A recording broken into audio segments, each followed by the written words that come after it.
En el caso de colusión. En el caso de excepción de improcedencia de acción, expediente 39-2022. Señor, es el 18-2024. Entonces, bueno, Colusión. el caso con el doctor Wilfredo Robles. Por eso quiero saber, pues, ¿quién es el abogado en la causa 18-2024? Que es por delito de colusión. ¿Quién es el abogado? Quien ha hecho la apelación del cese de la prisión preventiva soy yo, señor doctor. Pero usted es el abogado entonces. Quiero saber, porque hay 3 abogados que ni bien no sé. ¿Quién es el abogado? ¿Usted, doctor Pachas? Sí, en el tema de la apelación del recurso de... 18-2024, ese es, yo no sé. ¿Ese es? No, el expediente 5-2023. Es que atiendan pues al pedido. 18-2024, recurso de apelación, colusión. Señor Robles, usted ha levantado la mano, dígame. Sí, señor presidente, muy buenos días. En los 3 incidentes referentes el día de hoy... Quiero saber. Por favor, no me hagan... En este está el doctor Maita, que está en el penal de Barbadillo. A él le corresponde hacer la defensa en ese incidente específico. Quiero saber, ¿este expediente sobre qué es este incidente?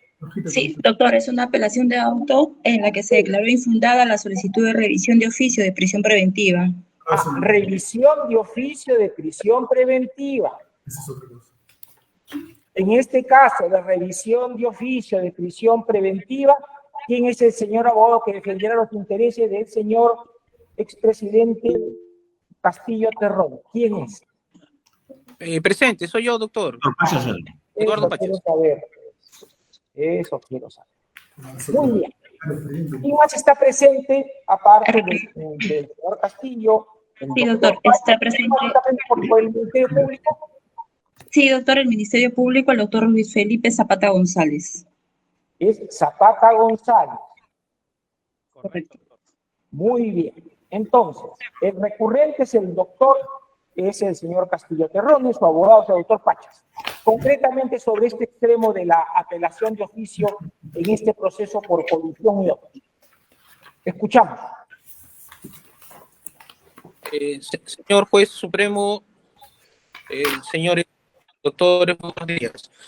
Esa técnica del señor José Pedro Castillo Terrone interpone recurso de apelación a la resolución judicial de la autorrevisión de oficio, la prisión preventiva resolución 3 del 27 de diciembre del 2023, que declara infundada la revisión de oficio de la prisión preventiva contra el imputado José Pedro Castillo Terrones. En consecuencia, declara en vigencia la medida de prisión por 36 meses, siendo nuestro pedido que la Sala de Apelaciones en su debido momento revoque la resolución judicial número 3 del 27 de diciembre y reformándola declare fundado la revisión de oficio y ordene la excarcelación.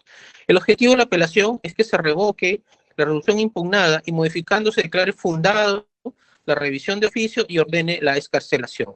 La resolución cuestionada es la número 03 del 27 de diciembre que declaró fundada la revisión de oficio. En virtud del principio de legalidad, acogido por el numeral 1 del artículo 400, las resoluciones judiciales son impugnables solo de los medios y formas. Por tanto, se ha cumplido con dicho requisito. En la precisión de las partes, nosotros atacamos el punto 25 de la resolución en materia de impugnación, en la cual se señala que la defensa sostiene que el señor Harvey Conchano habría señalado en una entrevista que ordenó Sarraquiel Marrufo lo que tenía que decir en el Congreso, y a tal de efecto se remite un video de solicitación en la audiencia. Sobre dicho video debe considerarse lo siguiente: no se trata de un video que contenga una actuación recabada por la Fiscalía o ha sido actuada en ser fiscal. Lo hubiera permitido conocer el íntegro y el contenido en el cual se efectuó la actuación del señor Colchado. Es necesario resaltar el punto 5.2 que dice: el video visualizado ha tenido en una red social TikTok, esto es, no conviene la fuente originaria. Asimismo se encuentra recortado, lo que impide conocer el contexto de la entrevista en la cual se efectuó dicha afirmación, por lo que no reviste seriedad requerida para darle el significado de la defensa asume, menos como elemento de convicción. Señor juez, me causa agravio porque el propio juez que dirigió la audiencia señaló solamente que otorgaba 5 minutos para poner los 3 videos presentados. Por tanto, no se puede poner el video original, toda vez que la entrevista del señor Harvey Colchado en Radioprogramas del Perú tenía una duración de 30 minutos y el juzgado solamente había otorgado 5 minutos. Ello me causa agravio.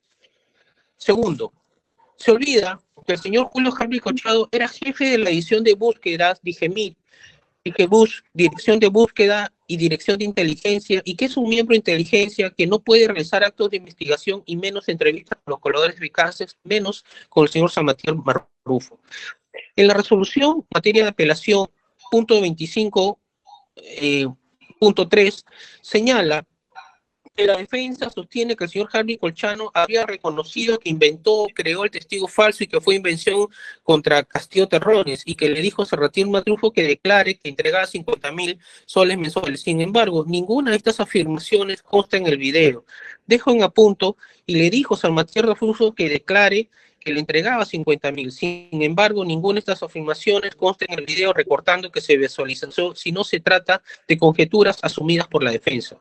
Ello me causa agravio, ya que el miembro de inteligencia del Servicio de Inteligencia, como el señor coronel Julio Colchado Guamaní, con el seudónimo de René, el día 7 de diciembre de 2022 ocupaba el jefe de la División de Personas, DIBUS, Dirección de Inteligencia. Dicho nombramiento fue dado por la Resolución Ministerial 903-2022, firmada por ese entonces el ministro del Interior, Cosme González Fernández, de fecha 18 de julio del 2022.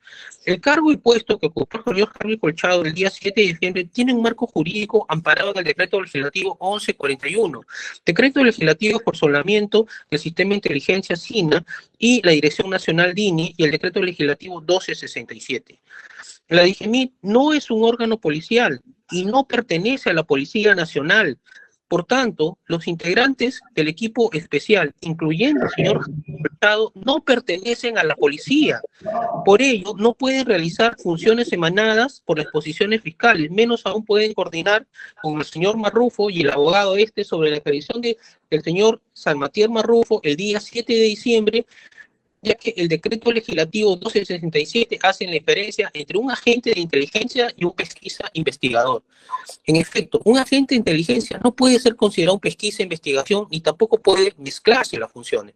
Por consiguiente, el agente de inteligencia que trabaja en la estructura de inteligencia y para una institución de inteligencia como es la DIBUS no puede realizar actos de investigador.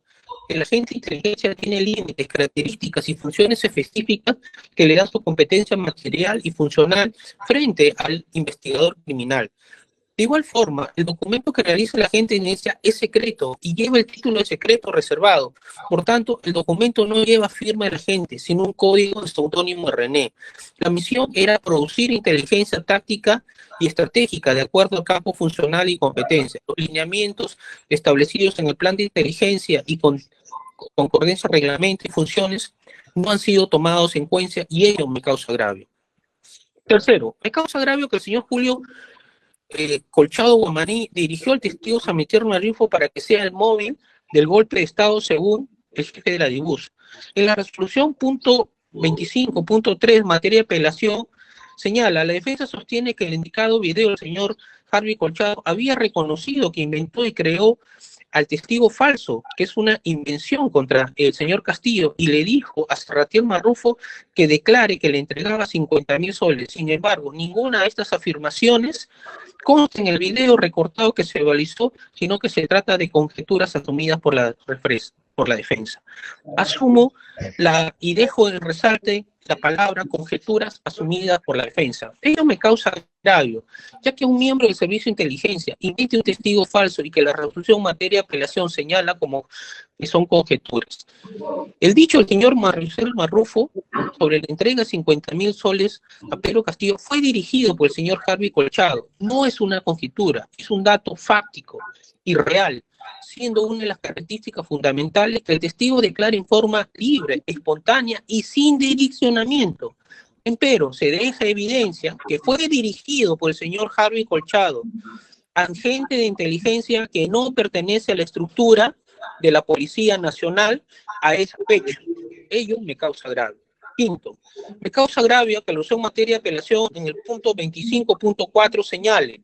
En todo caso, si bien la defensa incide que el señor Harvey Colchado había orientado al señor Salvatierra Marrufo para que brinde una manifestación discriminadora contra Castillo Terrones ante el Congreso de la República, debe señalar que en este proceso la prisión preventiva no se sustentó en la declaración de Salvatierra Marrufo en sede congresal, y tampoco en alguna versión brindada por el respecto de la entrega de los 50.000 soles mensuales al expresidente de la República. Me causa agravio la frase había orientado al señor Salvatierra Marrufo que brinde una manifestación incriminadora. Señor abogado, más allá de que usted esté leyendo una información, su propio alegato, que lo que quiero fundamental es decir, el hecho de la conducta que atribuye al señor Colchado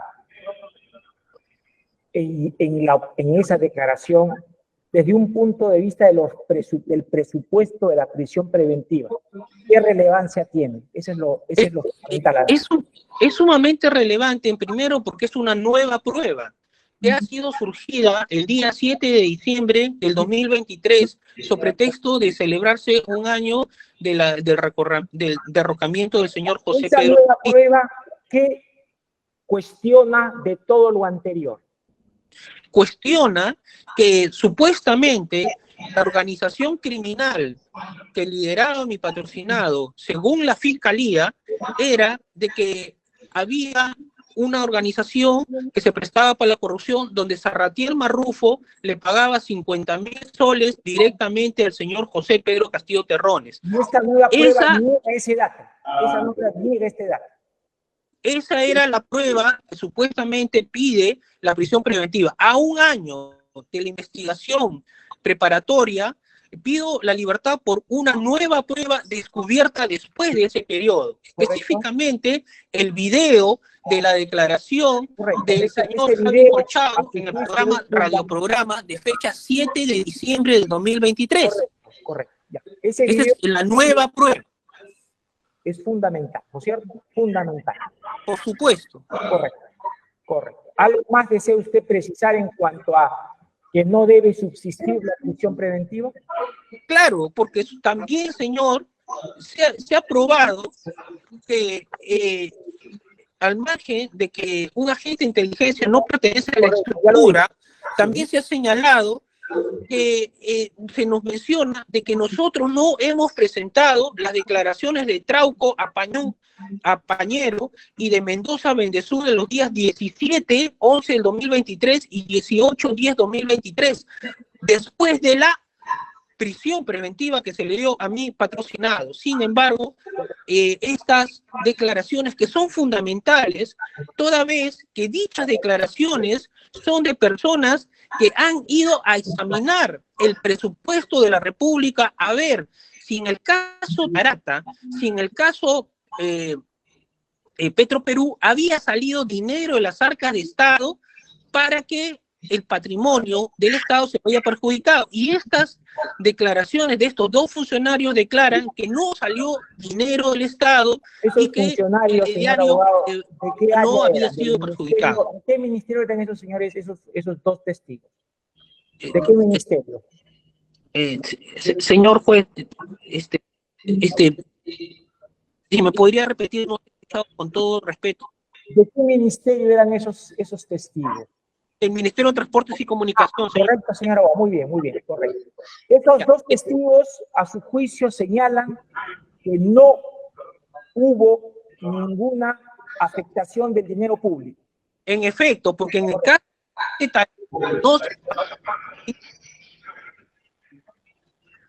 y son pruebas de fecha 17, son fechas del 17-11-2023, 18-10 del 2023, después de haber dictado la prisión preventiva. Por lo tanto, también correcto. También tenemos, señor, de que hay 5 funcionarios y específicamente del Ministerio de Provías, Alcides Villafuerte Vizcarra, Víctor Efrén Valdivia, Edwin Más, que conjuntamente con otros 2 funcionarios más habían tenido problemas con fuente tal, y eso la oficina de OSI, Control Interno, del Ministerio de Transporte y Comunicación, Provías. Por tanto, si estos funcionarios son los que han tenido problemas y facilidades a los hermanos Pasapera para que quieran ganar, para no involucrar al señor José Castillo Terrones. Este enfoque de OSI es fundamental porque declara que no ha tenido contacto alguno ni con el señor José Castillo Terrones. Luego, señor, también había sido contactado al CIDE Villafuerte, Vizcarra, Víctor y Edgar William Vargas Más habrían sido contratados para que estas personas en el gobierno del presidente Castillo se presten un criminal que haga la corrupción. En este caso, estos señores son funcionarios de carrera de Provías, por tanto, no fueron tratados en el gobierno del señor Castillo, sino ya venían y el currículum y los contratos que tiene la oficina personal de Provías, Ministerio de Transporte y Comunicación. Luego, me causa agravio que se diga que el presidente Castillo, por nombrar un ministro llamado Francisco Silvas, ministro de Transportes y de Comunicación, es una organización criminal y que trataba de topar las instituciones del Estado. Y esto causa agravio, señor, porque la institución política del Estado es facultad del presidente de la República nombrar ministros de Estados y es un puesto de confianza que lo tiene el presidente. Luego, me causa agravio que exista aquí el señor Peter Pasapera y Alcides Villafuerte, que según la Contraloría de OSI, el informe señale de que ellos son los que han tenido y se han coludido para favorecer al puente Tarata. Sin embargo, no mencionan al presidente Castillo, por tanto no hay un causal de pago al presidente Castillo. Es más, se menciona que el pago de 100.000 soles lo hace Pasapera de la CEN a favor de Alcides Villafuerte. No hay ningún pago hacia el presidente Castillo. Esto se ve en el informe de OSI interno de Provía, realizado por un funcionario de este gobierno y siendo esta una nueva prueba. Luego, señor, también esos serían los agravios que... Correcto, muy bien. Señor. En base a ello, solicito se declare recurso de apelación, se revoca la resolución judicial número 3 de fecha 27 de diciembre del 2023 y reformando declare fundado la revisión del juicio que ordene la excarcelación del señor José Pedro Castillo Terrones. Justicia al señor. Tiene luz de la palabra el señor fiscal, doctor Zapata González. Gracias, señor presidente. Buenos días a todos. No se le escucha, señor abogado, no se le escucha. ¿Me escucha, señor presidente? Ahora sí, ahora sí. Gracias, señor presidente. Y señora magistrada, buenos días a todos. Como hemos escuchado, la defensa técnica constantemente habla sobre pruebas. No estamos en una audiencia de apelación de sentencia. Sin embargo, cabemos señalar, señor magistrado, que de la lectura del escrito de apelación apreciamos que los agravios invocados por la defensa técnica se circunscriben en 3 tópicos específicos. Las declaraciones del coronel Harvey Colchado en un medio de comunicación, asimismo los elementos de convicción concernientes al caso Puente Tarata y los elementos de convicción concernientes al caso Ministerio de Transportes Provías descentralizado. En cuanto al primer punto, debemos indicar que el video con las declaraciones vertidas por el coronel Harvey Colchado, que fue ofrecido por la defensa para su valoración en el pedido de revisión de oficio de la prisión preventiva contra el expresidente Pedro Castillo, no constituye una actuación ejecutada por la Fiscalía Suprema en el trámite de la investigación seguida contra el referido por los delitos de crimen organizado y otros. En adición, y como bien advirtió el Juzgado Supremo de Investigación, la visualización integral de dicho material fílmico no fue actuada en la presente investigación, pese a que conforme ley las partes procesales están facultadas a solicitar los actos de investigación pertinentes y útiles para el esclarecimiento de los hechos. En este punto se desprende que la visualización de dicho video debió pues darse en sede fiscal como una diligencia requerida u ordenada por este despacho fiscal, más no como parte de la audiencia de revisión de oficio de prisión preventiva, que del tenor del artículo 283.2 de la norma objetiva se desprende que en la referida audiencia se evalúa, señores magistrados, la subsistencia de los motivos que determinaron su imposición. Esto es, me refiero a la prisión preventiva, así como los elementos de convicción recabados con posterioridad incidan en la vigencia de los presupuestos materiales de la prisión preventiva previstos en el artículo 268. Sin perjuicio de lo expuesto, señores magistrados, debemos enfatizar que el contenido del video en mención no es íntegro, puesto que se encuentra recortado, ergo, es decir, su fiabilidad es altamente cuestionable, lo que una vez más realiza la idea de que la visualización del contenido fílmico debió ventilarse pues durante la investigación en aras de que dicho material haya sido incorporado correctamente a la presente carpeta fiscal. Se tiene también, señor magistrado, que la alegación de la defensa técnica del investigado respecto a que el señor Harvey Colchado habría creado un testigo falso siguiendo la congruencia del recurso impugnatorio, en el que habría, vuelvo a repetir, creado supuestamente un testigo falso en alusión al señor Salatiel Marrufo, no tiene asidero alguno, y menos aún puede ello considerarse como una conclusión definitiva de un video recortado, dado que impide comprender plenamente el contexto de la entrevista vertida por el mencionado efectivo policial Harvey Colchado. Por otro lado, con relación a la actuación policial del mencionado efectivo policial Harvey Colchado, que es confrontada persistentemente por la defensa técnica, quien refiere que dicho oficial sería en realidad un agente de inteligencia, no pasa de ser una alegación que pretende cuestionar pues las indagaciones policiales que promovieron la presente causa. Al respecto, nos debemos remitir a lo referido en la apelación número 68-2023, Corte Suprema, en donde justamente ya se había discutido estos argumentos en el trámite de la prisión preventiva, dictada contra el recurrente, es decir, el expresidente señor Pedro Castillo, y que efectivamente señala, la medida de prisión preventiva no se ha sostenido en ningún informe de inteligencia, y si los actos iniciales de investigación fiscal han sido impulsados por dichos informes, esta es la razón de la regla de investigación contenida en el artículo invocado, este es el artículo 34 del decreto legislativo 1141, por lo que su increpación es inconducente.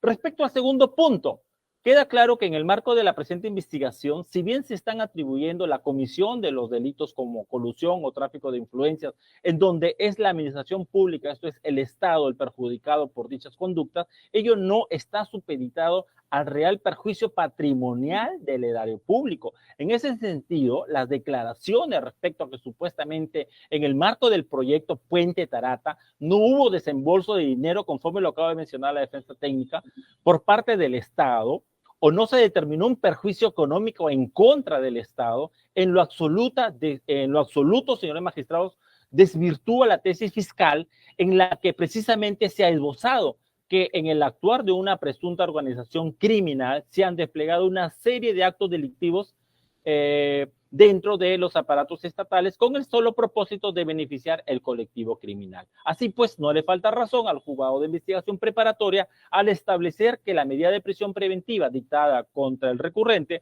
se ha sostenido sobre la base de graves y fundados elementos de comisión que no han sido desvirtuados de ninguna manera por la defensa técnica, reafirmando una vez más la necesidad de que la medida se mantenga vigente.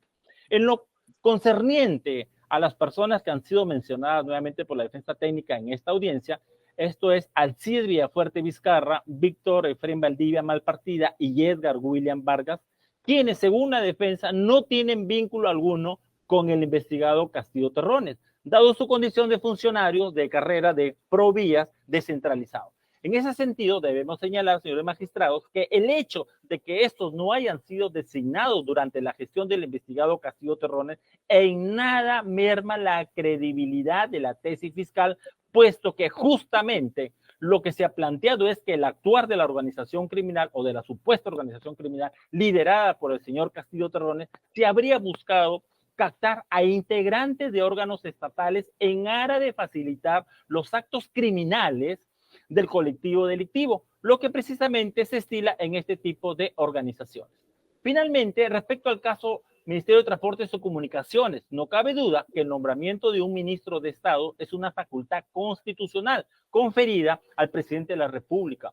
No obstante, ello no es objeto de investigación criminal, puesto que lo que se cuestiona es que el recurrente, en su calidad de presidente de la República, buscó acaparar los principales ministerios del Estado, en este caso el MTC, con el principal propósito de asegurar los actos delictivos de la organización enquistada en el Estado. Por último, con relación a Peter Pasapera, Adrián Cien y Alcides Villafuerte, quienes según el recurrente no estarían vinculados con el investigado Castillo Terrones, debemos referir en ese sentido que ello en modo alguno enerva los elementos de convicción que vinculan al expresidente Castillo con los delitos de organización criminal agravada y tráfico de influencias agravado, ni desvirtúa la tesis fiscal respecto a la comisión de dichos ilícitos penales en el marco de la investigación por la ejecución de la obra del Puente Tarata, licitada por Provías descentralizados, con lo cual corresponde, pues, es una dependencia del Ministerio de Transportes y Comunicaciones, los cuales hemos anticipado están válidamente acreditados con los elementos de convicción que ha fundamentado el requerimiento de prisión preventiva contra el recurrente.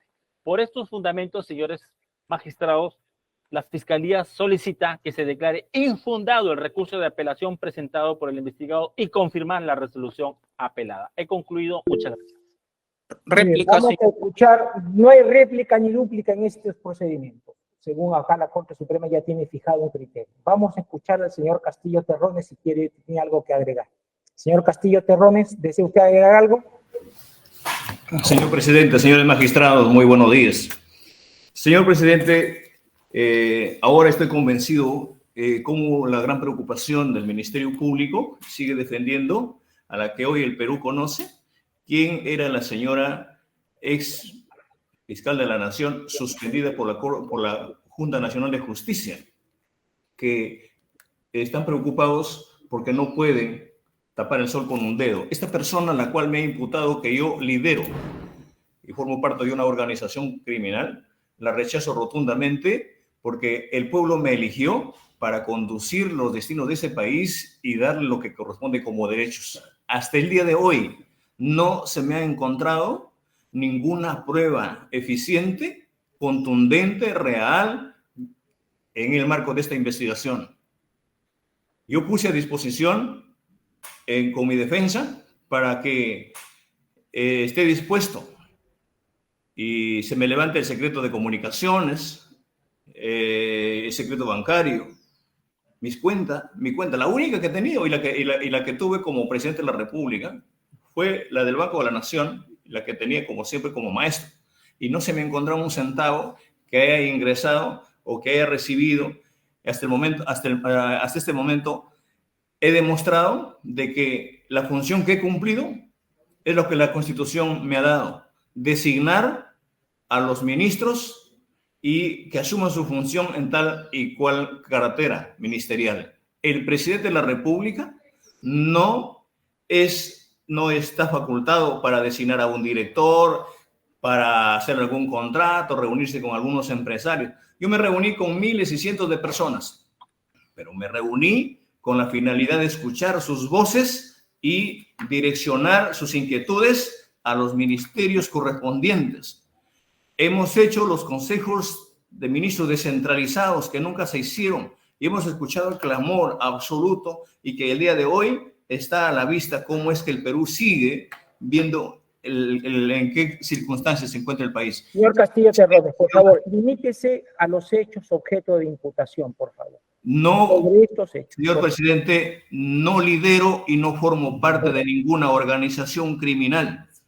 Nunca la he hecho. Yo vengo de una familia humilde, de una familia que conoce los valores y, por lo tanto, necesito que se diga la verdad y se me haga justicia como corresponde, señor presidente. Muchas gracias. Muchas gracias. La audiencia ha concluido, se dictará resolución inmediatamente. Muchas gracias. Siguiente audiencia. Sí, doctor. Fiscalía número 23. se da cuenta. Habla fuerte, que no se escucha. Sí, se da cuenta del recurso de apelación número 171-2023. Encuentra presente el abogado David Maita Sayaca, defensa técnica del imputado recurrente José Pedro Castillo Terrones. También se encuentra presente el representante del Ministerio Público, el doctor Alcides Chinchay Castillo. También se encuentra presente el abogado de la Procuraduría General del Estado, el doctor Andrei Atilio Valvez Rixey. Debo precisar en este caso que es una apelación de auto que se declaró infundada a la excepción de improcedencia de acción. El de la Procuraduría Pública del Estado es Atilio Valdés. Andrei Atilio Galvez Rixey, doctor. Buenos días. A ver. A ver, Galvez. Rixey, R-I-C-S-E. Sí, estoy acá mirando en su línea. Andrei Atilio, ¿no es cierto? Gracias, doctor. Es el abogado, la fiscalía está representada por el doctor Chinchay Castillo, ¿correcto? Y la defensa del encausado Castillo Terrones, ¿por quién? Se encuentra presente el doctor David Rubén Maita Sayaca. David Sayuca. Maita Sayuca. Maita Sayuca. Exacto. Este es el caso en rebelión y conspiración, excepción de improcedencia de acción para identificar, ¿correcto? ¿No es cierto? Correcto. Muy bien. Entonces, señor doctor Maita Sayuca, tiene usted el uso de la palabra. Muchas gracias, señor magistrado. Señor magistrado, el Juzgado Supremo de Investigación Preparatoria emite la apelada, es decir, la resolución 3 de fecha 23 de junio del año pasado, próximo pasado, señalando que se declara improcedente esta excepción de improcedencia de acción. Se apela, y de manera concreta se puede verificar del escrito de apelación, que no se ha valorado correctamente el fundamento esbozado por el abogado que interpuso este medio técnico de defensa. Lo que se ha dicho y se va a desarrollar es que no existe el elemento del tipo objetivo en el delito de rebelión, en este caso. No existe el alzamiento en armas. ¿Qué es lo que dice el juez Juan Carlos Checkley? Dice que sí existe alzamiento en armas y que este se ha materializado por medio de un mensaje, por medio de un discurso en una conferencia de prensa. Entonces, señor magistrado supremo, nosotros hemos revisado con mucho cuidado, por ejemplo, el caso de Antauro Humala, que es el último caso en el Perú en el que se ha condenado a una persona por delito de rebelión y que no se ha señalado en ninguna resolución de prisiones preventivas o similares este caso, que ya se ha resuelto por la Corte, por nuestro Poder Judicial en el Perú. El doctor Enrique Ocrospoma Peña, profesor de la Universidad Garcilaso de la Vega, emite un artículo científico en la Gaceta Jurídica, Actualidad Jurídica número 135, a folios 76 y 80, perdón, en la página 76 y 80 en esta revista. ¿Qué dice? ¿Cómo analiza el tema? Dice, hace referencia a Muñoz Conde y dice: el término de alzamiento viene del verbo rector alzarse en armas. Equivale a levantarse, desobedeciendo o resistiendo colectivamente a alguien, en este caso al poder legítimamente constituido. Desde el punto de vista teleológico, sigue señalando ese profesor, se tiene que entender que el delito de rebelión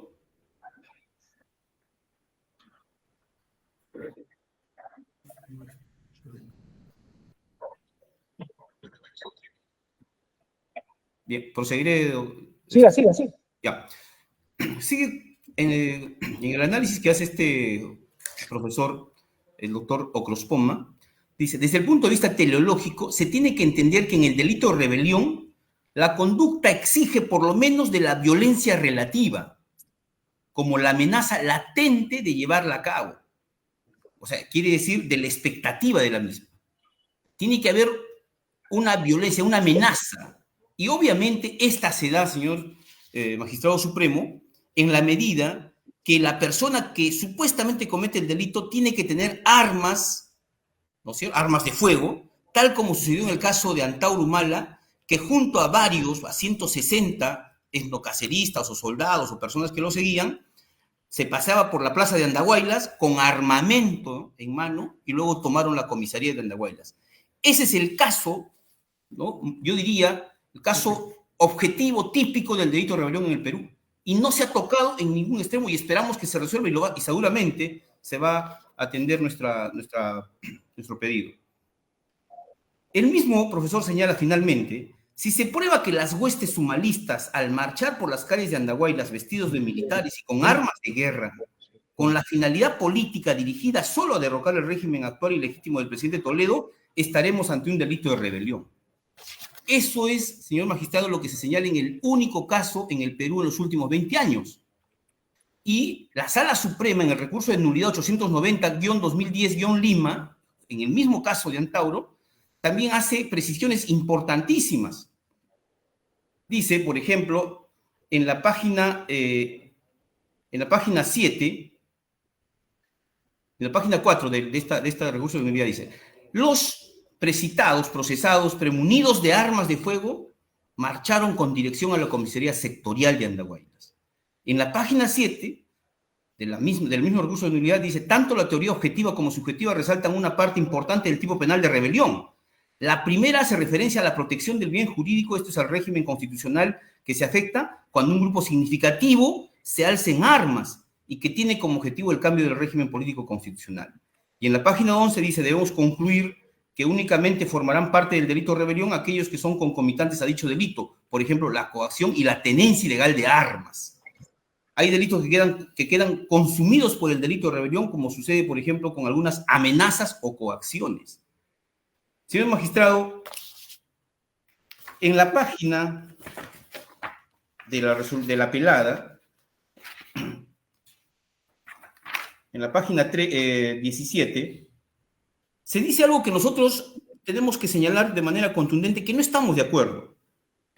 El doctor Checkley, Juan Carlos Checkley, en la página 17, infin, dice, en este orden de ideas queda claro entonces la existencia de elementos de convicción suficientes que permiten establecer de manera objetiva la materialización del alzamiento en armas para modificar el orden constitucional, ¿no?, en la que habría intervenido el investigado José Pedro Castillo Terrones en su condición de presidente de la República el 7 de diciembre de 2022, conjuntamente con otros funcionarios, y agregando más adelante, dice, es el caso que con tal mensaje a la nación habría tenido lugar el alzamiento en armas. Señor magistrado, ¿se puede materializar un mensaje con el mismo mensaje? Es lo que dice el doctor Juan Carlos Checkley. O sea, el alzamiento en armas, que es el verbo rector, alzarse en armas, se materializa con el comunicado de alzarse en armas. ¿Es que acaso no se sabe que la materialización implica que la orden se tiene que verificar de manera tangible, como cuando alguien ordena matar a alguien, ¿y cuál es la materialización de esa orden? Que haya un cadáver. Entonces, ¿cómo es que se dice que se ha materializado el delito, el alzamiento en armas mediante el mensaje a la nación? O sea, mediante un mensaje se materializa un delito de rebelión. Es lo que dice en la página 17 y 18 de la apelada en este proceso. Y algo más grave, señor magistrado, que nosotros tenemos que poner en conocimiento de esta Sala Suprema. En la página 21 de la apelada, el mismo el magistrado supremo Checkley se contradice. En la página 21, en fin, hace referencia a lo que voy a leer. Dice, en el recurso de apelación 256 de la Suprema, al emitirse el auto de apelación del 28 de diciembre de 2022, que resolvió, entre otros, la apelación de la prisión preventiva dictada contra el investigado Castillo Terrones, en cuanto al delito de rebelión, se precisó que el alzamiento en armas no importa que todos los que pluralmente intervengan en el acto de rebelión deban portar armas. ¿Cómo entendemos esta frase, señor magistrado? Dice, no interesa que todos, o sea, él se pone en el supuesto de que hubiese una pluralidad, que es un requisito esencial en la doctrina para el delito de rebelión, y dice, no interesa que esa pluralidad toditos tengan su arma de fuego. No pueden tenerlo uno o dos, su metralleta, granadas de guerra, fusiles AKM, etc. Entonces, él nos da a entender de que sí es necesario que haya armas que se hayan tenido que ¿no? Portar, o sea, tener en su custodia en el momento preciso en que se comete el delito. O sea, el mismo doctor Juan Carlos Checkley dice, no es necesario que todos porten armas. O sea, ¿cómo interpretamos eso? Que por lo menos uno tiene que portar armas. Entonces, él dice, el alzamiento de armas se materializa con el mensaje a la nación. Luego dice también, no es necesario que todos tengan armas, puede ser uno. Se entiende que sí, se entiende así, ¿no? No es necesario que todos deban portar armas, sino solamente. Pero ¿qué significa portar? Tener en su poder un arma, señor magistrado. O sea, tener un arma es el requisito esencial para poder determinar que ha habido delito de rebelión. En el caso concreto, ¿qué tenemos? Que el presidente Pedro Castillo, tal como dice el maestro Zaffaroni, lo que ha hecho es emitir una proclama, ¿no? Mediante un medio de comunicación, ¿no? Y sin ordenar absolutamente a nadie que tienen que utilizar armamento bélico, tanto a la policía o a alguna de las Fuerzas Armadas. En ningún momento, en un extremo de la formalización, porque todavía no existe acusación, supuestamente, porque solamente lo tiene el Grupo del Comercio, ¿no? En ningún extremo de la formalización se ha determinado, se ha descrito que el presidente legítimo, Pedro Castillo Terrones, haya dado una orden a algún coronel, algún general, y le haya dicho, señores, por favor, utilicen las armas del cuartel tal, diríjanlas hacia el Congreso de la República. No existe esa descripción, ese comportamiento típico, señor magistrado, para que se diga, se ha materializado el delito de rebelión. ¿Cómo se ha materializado? Con los 10 pelotones o 10 personajes del ejército que estaban con armamento en mano, dispuestos a cerrar el Congreso, dispuestos a desacatar el orden constitucional. Entonces, en consecuencia, señor magistrado, la conducta que se le imputa a nuestro presidente, Pedro Castillo Terrones, es atípica. Es atípica porque emitir un comunicado, dar una proclama, un discurso, no está tipificado en el Código Penal como delito, ni siquiera como infracción constitucional. El Código Penal dice, el que se alce en armas. Y la misma Sala Suprema que usted preside, en el recurso de apelación 256-2022, hace referencia a que no es necesario que todos tengan armas. ¿Cómo entendemos? Que por lo menos uno, reitero, disculpe por la reiteración. En consecuencia, señor magistrado, no existe el elemento del tipo penal que exige este artículo 346 del Código Penal, que exige que se dé este requisito esencial. Eso es todo por nuestra parte. Muchas gracias. La Fiscalía, por favor. Muchas gracias, señor presidente. El Ministerio Público pide que se declare infundada la apelación y se confirme la resolución venida en grado por las siguientes consideraciones. Primero, se está usando un caso como si fuera una suerte de norma general, es decir, lo que ha sucedido con el señor Antauro Humala, se pretende decir que no existe ninguna otra forma de rebelión posible que no sea lo que hizo el señor Antauro Humala. Y eso es sencillamente una falacia. El caso del señor Antauro fue claramente un caso de rebelión, tuvo sus características, pero en ninguna parte está establecido que si alguien no se alza en armas como lo hizo el señor Antauro, entonces no hay rebelión, ¿no? Eso es sencillamente una falacia. No se ha citado en la excepción la doctrina que aquí se ha hecho alusión del doctor Enrique de Grospoma, conocido penalista, exalcalde de Jesús María, en que cita a Muñoz Conde, pero he oído mencionar a mi colega que habla de amenaza latente. Quiero desarrollar esa idea brevemente en algunos instantes luego, pero sí, y esto ha sido parte de, sin duda, el desorden que hemos visto hace unos minutos, porque no se sabía quién estaba defendiendo a quién, y incluso el señor abogado llegó a hablar de la persona o el abogado que interpuso esta excepción. O sea, son varias personas, no coordinan entre sí, cada una postula una cosa diferente. Y bueno, la persona que interpuso la excepción sí citó un artículo de Jus Latin P, no tiene autor conocido porque han tapado las hojas con una cosa que se llama verificador catastral, no sé para qué lo han puesto abajo a la izquierda de cada página, bueno, en fin. Y este artículo, análisis de tipicidad del delito de rebelión, caso Pedro Castillo, apelación 248-2022 Suprema, hace una cita de un pronunciamiento que materializa un golpe o autogolpe de Estado puede no acarrear violencia física contra las personas si no encuentra resistencias y fracasa, pero en cualquier caso lleva implícito una violencia psíquica birrelativa en la medida en que se da a entender el propósito de ejercer violencia contra quienes no acaten el nuevo orden ilegítimo. Entonces, este artículo que glosa un pronunciamiento supremo va en el mismo sentido de esa frase de la amenaza latente que, según expresa el señor abogado de la defensa, Muñoz Conde, ha expresado y que Quique Ocospoma habría reflejado en un artículo suyo. Nos parece que hay una pretensión esencialmente maliciosa de que sobre esta Sala Suprema, toda vez que esta ya fijó una posición sobre la tipicidad siguiendo la pauta del Acuerdo Plenario 1/2019, que en prisión preventiva se tiene que hacer un juicio de tipicidad. Y ese juicio de tipicidad ya se ha emitido en la apelación 248, Fundamentos Jurídicos Segundo, y en la apelación 256, 2022, Fundamentos Jurídicos Séptimo. Algunos de los argumentos escritos no puestos por, o no expuestos por la abogada de la defensa, hablan de que no solo debe citarse jurisprudencia, sino que también la doctrina es una fuente del derecho, pero bueno, ambos fundamentos jurídicos citan abundante doctrina.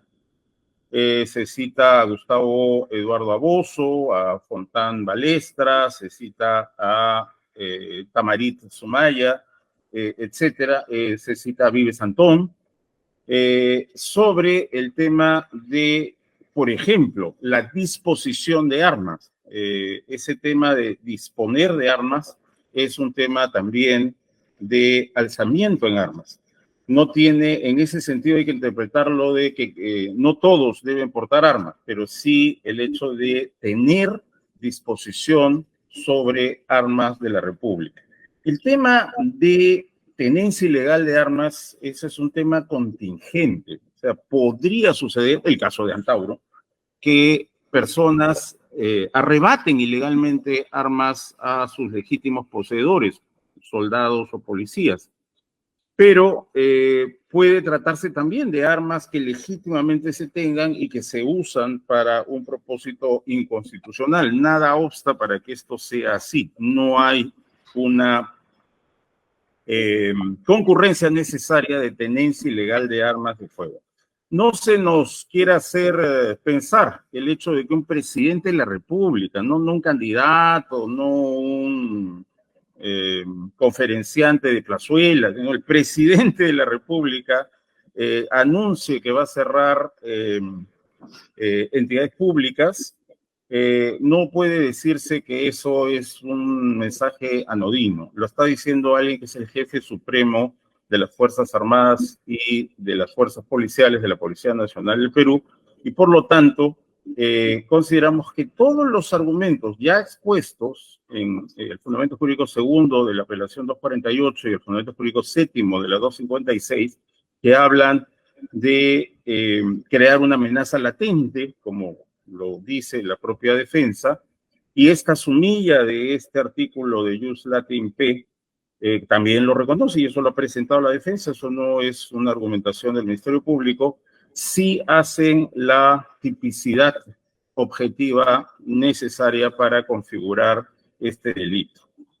Considera personalmente el Ministerio Público, señor, y propone que el colegiado evalúe que hay una actitud maliciosa de parte de la defensa en, sabiendo que hay estos antecedentes, no se proponga el cambio de línea jurisprudencial, el cambio de el criterio que pueda tener esta sala, que es una posibilidad absolutamente legítima. La Sala Suprema podría variar su doctrina, Pero volver a interponer otro recurso cuando ya se sabe que este colegiado y que el juzgado de primera instancia ya se han pronunciado sobre exactamente la misma materia, considera el Ministerio Público. Entonces, no es ejercer el derecho de defensa en el modo de, está bien, sé que ustedes se han pronunciado en tal sentido, pero presento aquí argumentos para que ustedes varíen su criterio, lo cual, repito, es absolutamente legítimo, sino que es el intento de ocupar el valioso tiempo de los órganos jurisdiccionales para que se esté volviendo a pronunciar en diversos incidentes con diversos nombres exactamente sobre asuntos sobre los cuales esta sala y también el juzgado ya se pronunciaron. Y por estos fundamentos es que solicitamos que se declare infundada esta apelación, señor. Muy bien, muchas gracias. Derecho de réplica, doctor. No, no hay acá réplica ni nada. Vamos a hablar el señor Castillo Terrones, que nos puede... Procuraduría, doctor. Ah, perdón, disculpe. La Procuraduría Pública. Muchas gracias, señor presidente. Señor presidente, he escuchado atentamente al abogado de la defensa técnica oralizar, inclusive en su oralización, estando a las nuevas citas que había realizado, como el Cansautauro y otros doctrinarios más, me puse a revisar justamente otra vez la apelación y en ningún parámetro de la apelación escrito se menciona lo oralizado por la defensa técnica. Entonces, por principio de ello, bajo el principio tanto appellatium cuanto devolutium, debería ser desestimado la oralización en el extremo que inserta información que no lleva correspondencia con la apelación presentada en la fecha correspondiente, en el paso correspondiente, y la admisibilidad que pasó en las fechas que hayan sido señaladas. Sin perjuicio de eso, señor presidente, tal como lo mencionó la Fiscalía, ya esta Sala Suprema, a través de la resolución de apelación 248-2022, se ha pronunciado sobre la descripción típica del delito de rebelión e inclusive conspiración para rebelión, y debe tenerse en cuenta para cuando se resuelva el presente postulado.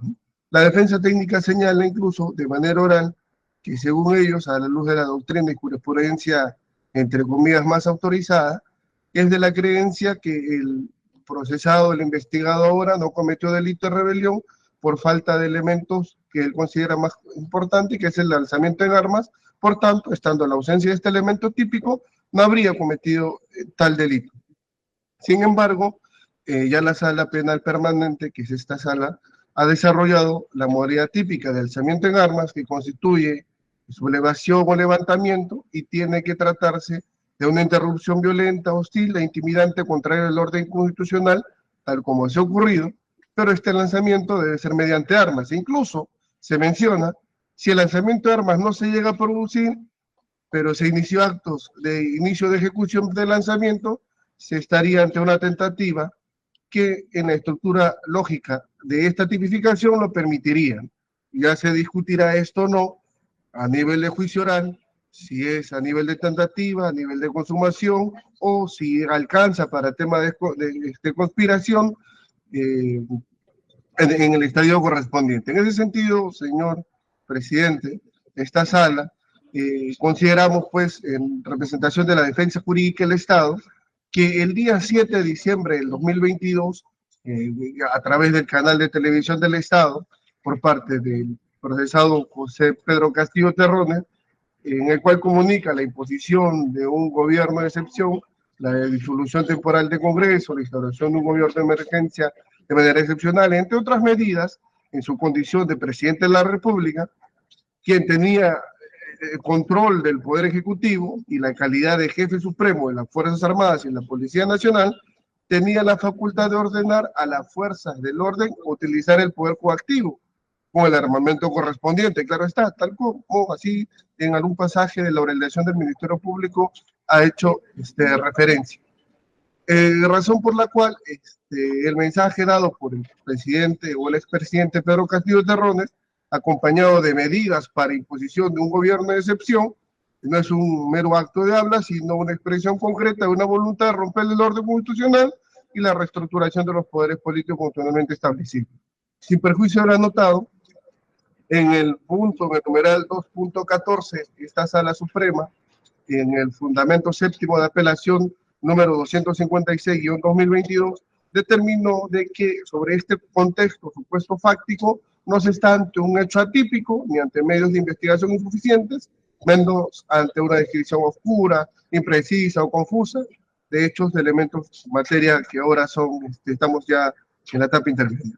Por estas consideraciones, en representación de la defensa jurídica del Estado, solicitamos pues que la apelación presentada por la defensa técnica se declare infundada y en consecuencia se confirme la resolución venida en grado. Gracias, señor presidente. A ver, ha habido una indicación hacia la defensa acerca de actuación de mala fe. Sí voy por ese punto a conceder la palabra a la defensa. Sobre ese mismo punto, ¿qué tiene que decirnos, señor abogado? Señor magistrado, en primer lugar, negamos y descartamos que haya malicia en la actuación de mi persona como abogado defensor del presidente Pedro Castillo o de cualquier otro abogado.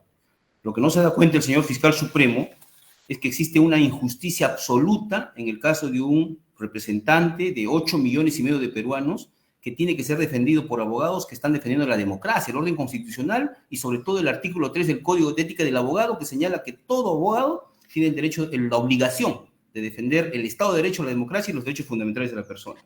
Eso tengo que decir. Muchas gracias. Muy bien. Ahora sí hemos escuchado ya todas las partes. Señor Castillo Terrones, tiene usted el uso de la palabra. Gracias, señor presidente. Señores magistrados, vuelvo a reiterar, señor presidente, de que me sorprende la actitud incluso del señor fiscal cuando increpa a mi defensa y me responsabiliza de cierto desorden. Eso es lo que he visto incluso dentro del Ministerio Público, porque no sé si los expedientes están en el comercio, en los medios de comunicación o están en el mismo ministerio.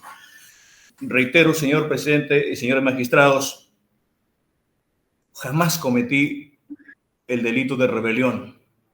No siendo abogado, entiendo perfectamente que cometer un delito de rebelión es alzarse en armas. Cuando yo hice esta proclama, hice un acto político recogiendo las necesidades del país. Ningún soldado estuvo rodeado del despacho presidencial. El recinto presidencial no tenía personal armado dentro ni fuera de la institución o fuera de la presidencia de la República. Tampoco ordené a ningún soldado, a ningún policía, ni en Lima, ni en otra provincia, ni en ningún rincón del país. No hubo una mujer o un hombre que se haya alzado en armas para llevar a cabo este delito de rebelión. Lo que ha pasado, señor magistrado, es que ha habido todo un complot que el pueblo ya lo sabe. Ustedes, señores jueces, como hombres de derecho, saben muy bien lo que dice la Constitución. Son nulos todos los actos del presidente de la República si no son refrendados por el Consejo de Ministros. En ese marco, lo leído aquel día no cumplía las formalidades de los actos del gobierno del presidente de la República. En tal sentido, lo que ha habido es un complot y un delito en contra de mi gobierno y sacarme de la presidencia. Señores jueces, finalmente pido que se me reconozca el hecho de que no existe delito de rebelión y se archive de una vez por todas este proceso y mi condena. Gracias, señor presidente. Muy bien. Esta audiencia ha concluido, se dictará resolución inmediatamente. Buenos días. Siguiente audiencia. Sí, tablilla número 24, se da cuenta del recurso de apelación número 173-2023. Se encuentra presente el abogado Wilfredo Robles Rivera, defensa técnica del imputado recurrente José Pedro Castillo Terrones. Se encuentra presente también el representante del Ministerio Público, el doctor Luis Felipe Zapata González. Y el representante de la Procuraduría General del Estado, el abogado Andrei Atillo Valdez Fitze. Debo precisar en este caso que es una apelación de auto que se declaró infundada a la tutela de derechos. Este es un auto de tutela de derechos. Entonces, aparece como defensor el doctor Robles Rivera. ¿Es así, señor abogado? En efecto, señor presidente. Correcto, muy bien, para tener muy en claro quiénes son los defensores. ¿Ya? Muy bien. Por parte de la Procuraduría Pública del Estado, es el doctor Andrei Atilio Galvez Rix, ¿es así? Así es, presidente. Así es, señor presidente. Interviene por la Fiscalía el doctor Luis Felipe Zapata González, ¿correcto? Correcto, señor presidente.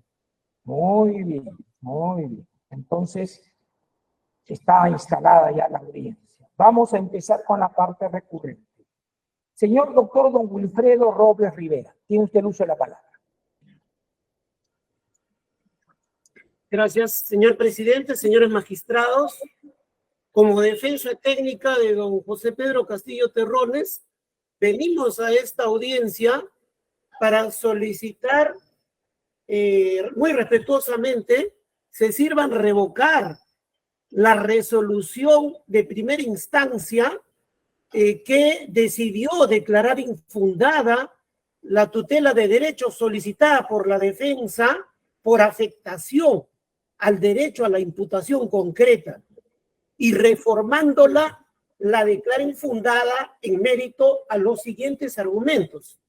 Señor presidente, al advertir esta defensa que la disposición de fecha 13, disposición fiscal de fecha 13 de diciembre del 2022, que contenía la formalización de investigación preparatoria, adolecía de ambigüedad, adolecía de imprecisiones y de un contenido gaseoso respecto a la imputación concreta.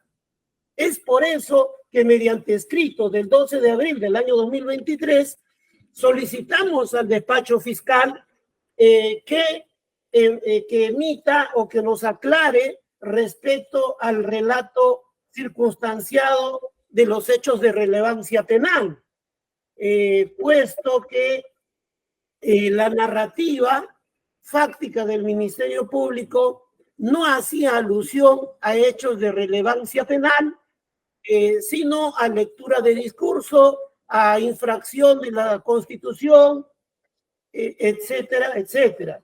Porque entonces también asimismo planteamos de que se precise respecto a la modalidad típica que le atribuyen o que le atribuían o le atribuyen a mi patrocinado José Pedro Castillo Terrones, puesto que si bien el elemento objetivo del tipo penal del artículo 346, rebelión, implica como premisa el alzamiento en armas, este tiene 4 variantes teleológicas.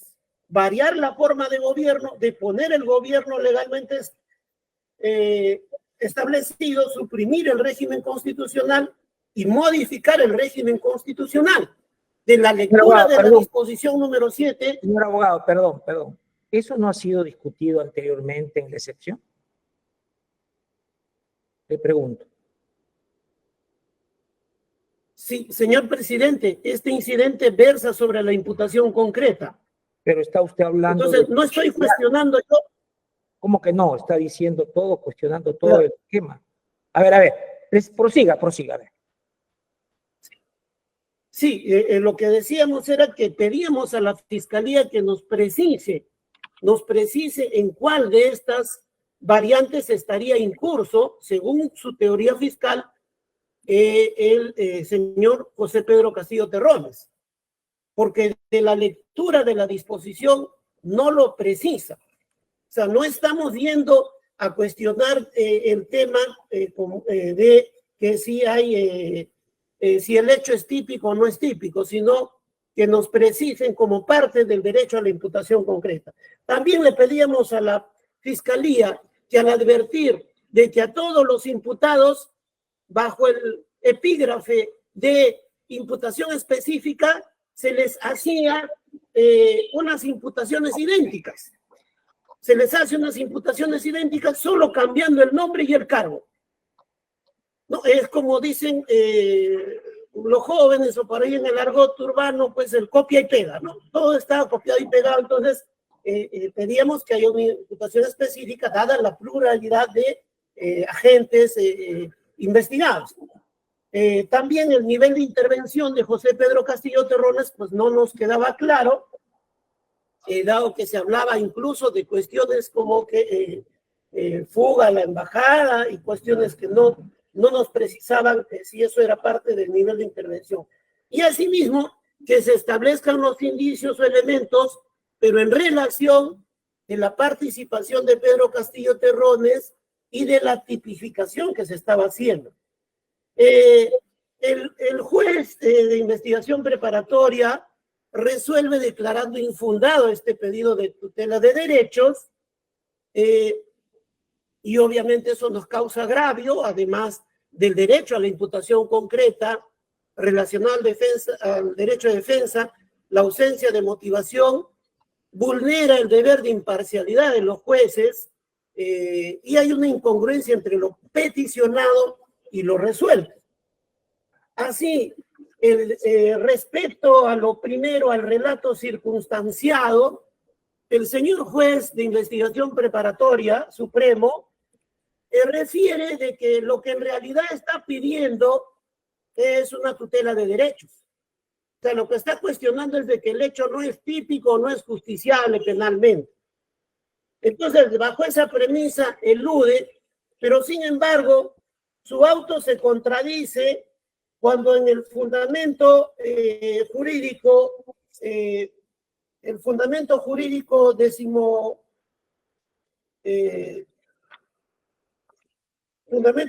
decimosegundo, plantea de que,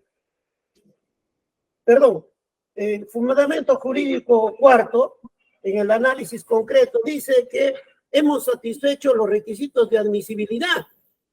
Entonces, si como defensa habíamos planteado un tipo de recurso con un contenido jurídico diferente, tenía que no haber admitido, y la decisión en todo caso tendría que haber sido improcedente, pero él lo declara infundado. O sea, en sí misma contiene una contradicción.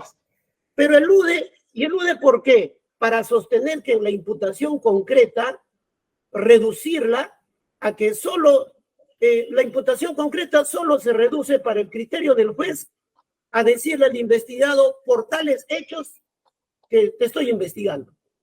No interesa si esos hechos tienen relevancia penal, si esos hechos desarrollarlos de acuerdo a la metodología de la dogmática penal, no interesa. Esto es, leíste el discurso y estos son los hechos. Y además de que no se puede exigir en una tutela de derechos de que se me precise respecto a la tipificación, lo cual es un error porque la imputación concreta no son hechos, sino también la tipificación y los elementos de convicción. Es lo que entendemos. Pero además, respecto a la modalidad típica, el señor juez de investigación preparatoria incluye un grave error, y lo que lleva es a justificar prácticamente de que no haya pues que cuando hay una pluralidad de imputados, sostiene él que es lógico, ¿no? Para él es lógico de que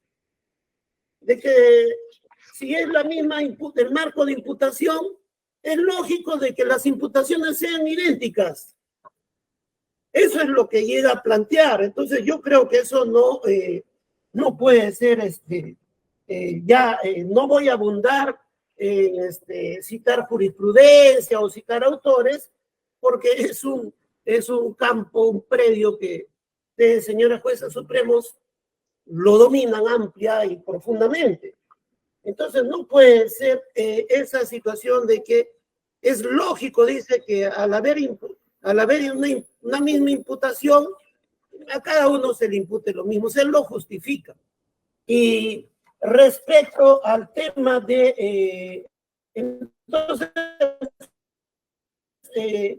respecto a la modalidad, plantea de que el señor juez hace su interpretación.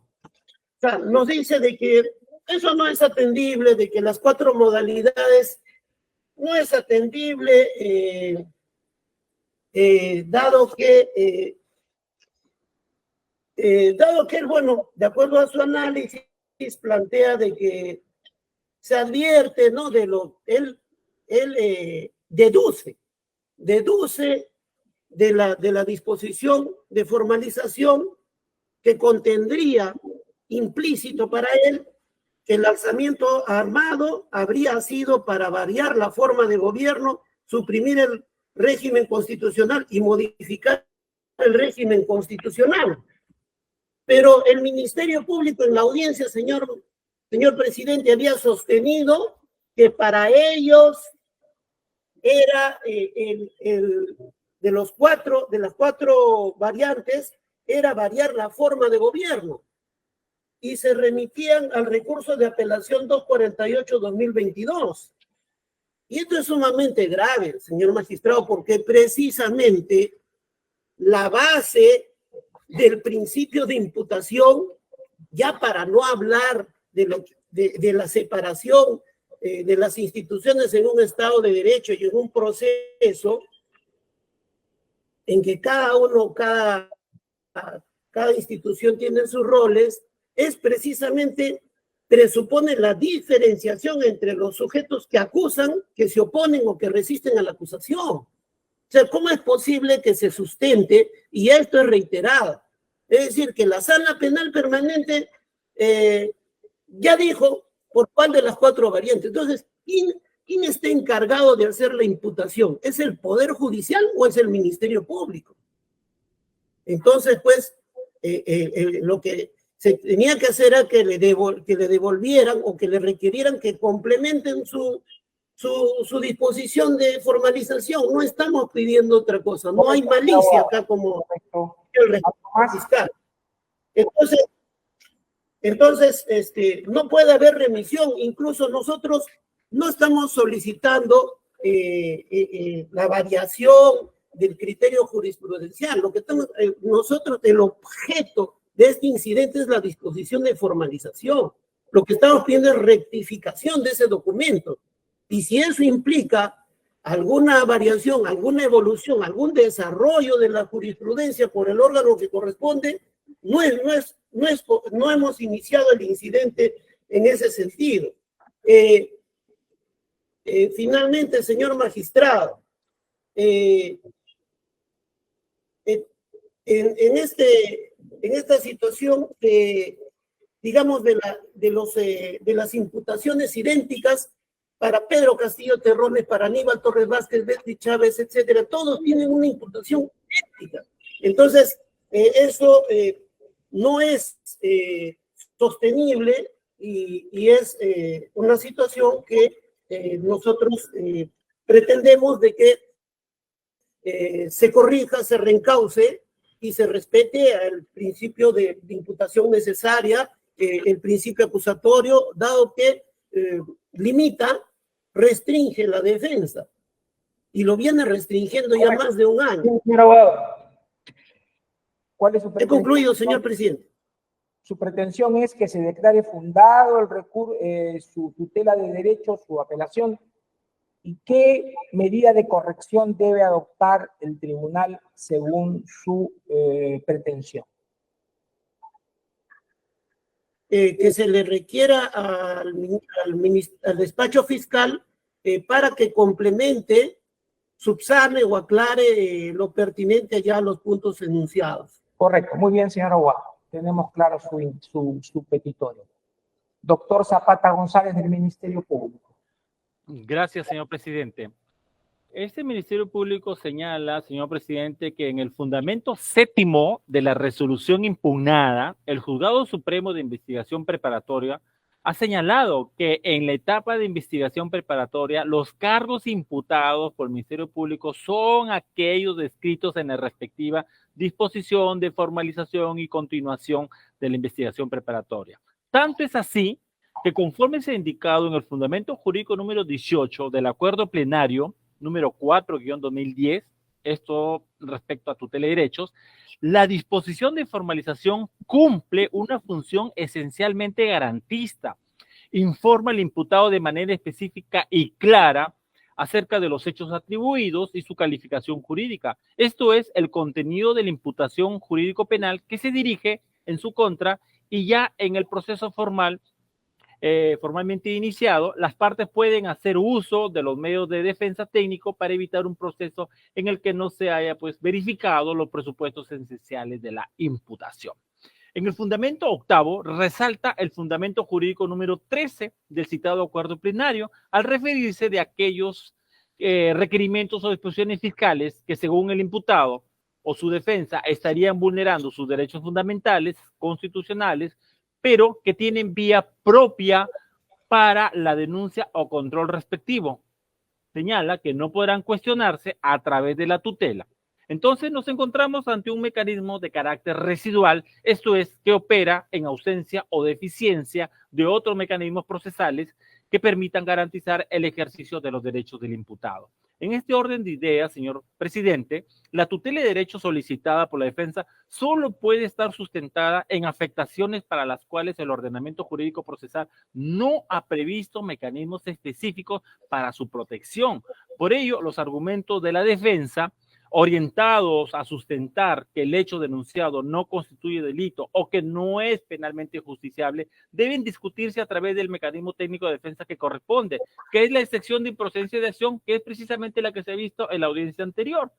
Dicha excepción pues está prevista en el artículo 6, numeral 1, literal B del Código Procesal Penal. Y no pues se puede hacer a través del pedido de tutela que, como se ha indicado, ya tiene un carácter residual. Respecto a los límites para cuestionar la disposición de formalización de la investigación preparatoria a través de la audiencia de tutela, se recuerda que el acuerdo plenario número 02-2012 estableció como regla la imposibilidad de cuestionarse vía tutela jurisdiccional la disposición anotada por las siguientes razones. Uno, cuando se trata de un acto unilateral del fiscal que no puede ser dejada sin efecto por el juez. Y el segundo, que no corresponde en nuestro código un sistema de control de los presupuestos jurídicos materiales en sede de investigación penal preparatoria. En relación al principio de imputación necesaria, debe tenerse en consideración que este contiene niveles de especialidad de acuerdo al grado o avance de la investigación de un hecho o cuando se está en un periodo intermedio. Además, es importante, señores magistrados, y es de conocimiento público, más aún de la defensa técnica acá presente, que este despacho fiscal supremo, con fecha 14 de diciembre del año próximo pasado, mediante disposición número 43, se dispuso la conclusión de la investigación preparatoria del presente caso. En consecuencia, el día 22 de diciembre del 2023, se presentó ante el Juzgado Supremo de Investigación Preparatoria el requerimiento acusatorio contra el expresidente José Pedro Castillo Terrones y otros por la presunta comisión del delito de rebelión y otros. Siendo y así, se tiene pues que el expediente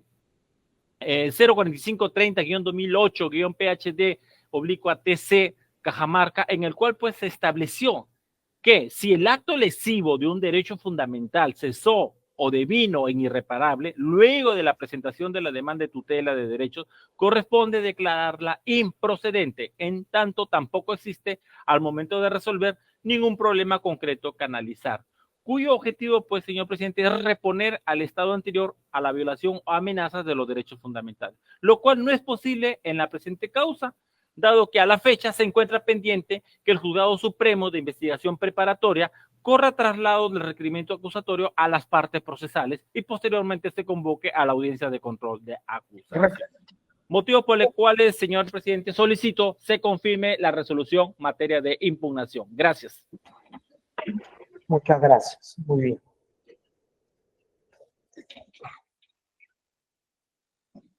Tiene el uso Procuraduría, doctor. la Procuraduría Pública del Estado. Muchas gracias, doctor. Señor presidente, desde nuestra lectura, esta tutela de derechos ya ha sido objeto de pronunciamiento por esta Sala Penal Permanente mediante la Ejecutoria Suprema de Apelación 256-2022, incidente de prisión preventiva, que confirmó el auto de primera instancia por lo siguiente: justamente en esta apelación, como segundo agravio del recurso de apelación, se tuvo el siguiente agravio, los hechos no reúnen las características del delito de rebelión, vulneran el principio de legalidad, la imputación no es precisa, en concreto traducción, falta de imputación necesaria. Fue uno de los agravios que ya fue absuelto por esta Sala Suprema.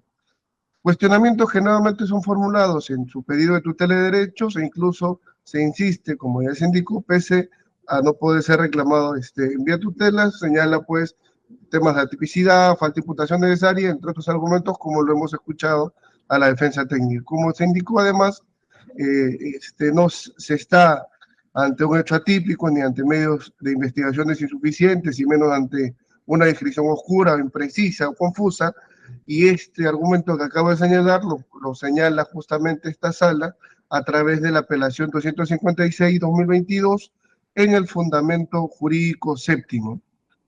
Y de lo anotado se tiene pues que esta máxima instancia penal ordinaria validó y asumió que los hechos atribuidos al encausado José Pedro Castillo Terrones cumplen con un sentido comunicativo, estando a la formalización de los tipos penales imputados, sobre los cuales tienen una sospecha grave o fuerte, toda vez que se confirmó sobre este ciudadano una medida cautelar fuerte que es la prisión preventiva.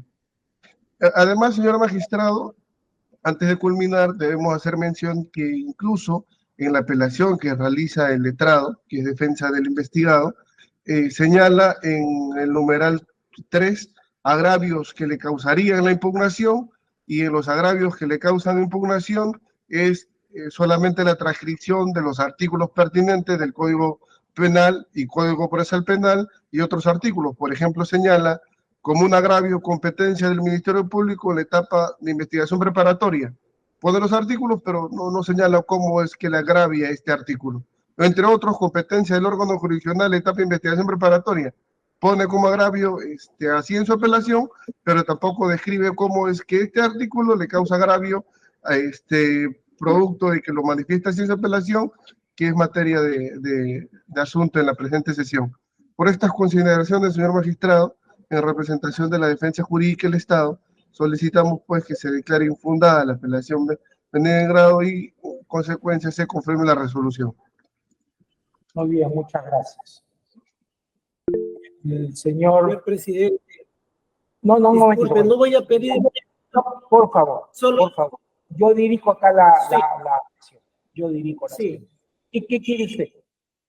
Sí, solo que quería pedir una aclaración o que se dé cuenta en todo caso, dado que la Fiscalía ha alegado un hecho de que ya existe acusación, pero no sé si ha presentado un escrito para acreditar ese hecho, algún instrumento. Solo escrito, no se preocupe, no hay acá ningún escrito. Punto. No hay acá. El Tribunal Supremo no conoce de la acusación. Y vamos a discutir desde el tema de las actuaciones de la investigación, ¿correcto? Muy bien. Señor Castillo Terrones, ¿qué desea usted agregar? Totalmente de acuerdo, señor magistrado, con la defensa que ha hecho uso de la palabra. Desde mi legítimo encarcelamiento hasta el día de hoy, señor presidente, señores magistrados, la Fiscalía ha venido investigándome por un delito que no cometí, el delito de rebelión. En todo caso, yo quisiera que se me precise a qué hora cometí el delito de rebelión. ¿Por qué la imputación en mi contra? La imputación que se le hace al doctor Aníbal Torres y a la doctora Betsy Chávez son totalmente idénticos. Me causa sorpresa de que hasta el día de hoy el Ministerio Público no explique con claridad de qué se me imputa precisamente. Se me acusan de rebelión. Entonces, dígame, ¿en qué momento se inició el alzamiento en armas? ¿Y hasta cuándo duró, si es que lo hubo?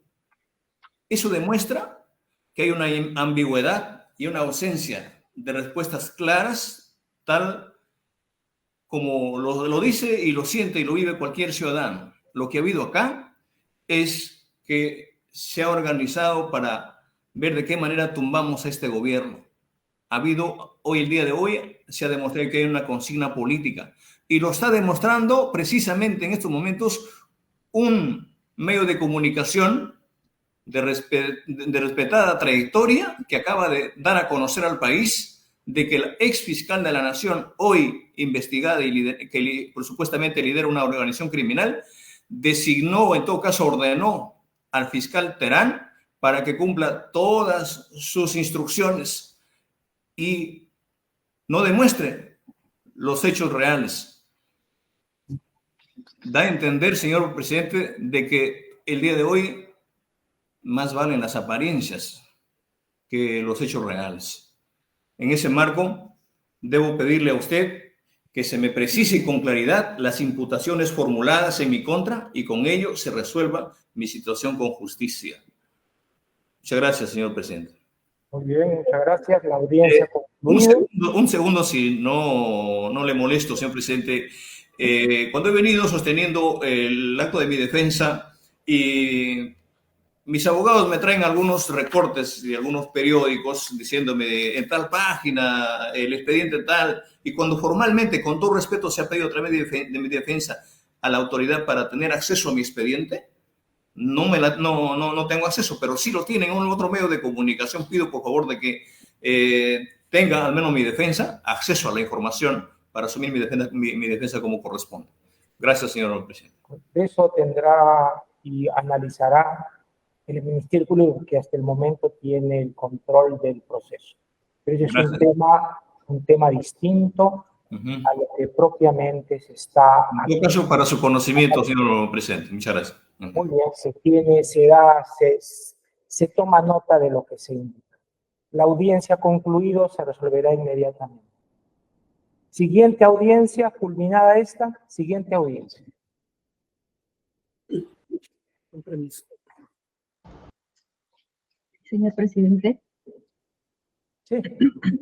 En este caso se da cuenta de la tablilla número 20, se da cuenta del recurso de casación 2955-2021. Se encuentra presente el defensor público, el doctor Rommel Gutiérrez Lazo, defensa técnica del imputado recurrente Edson Guayama Muñoz.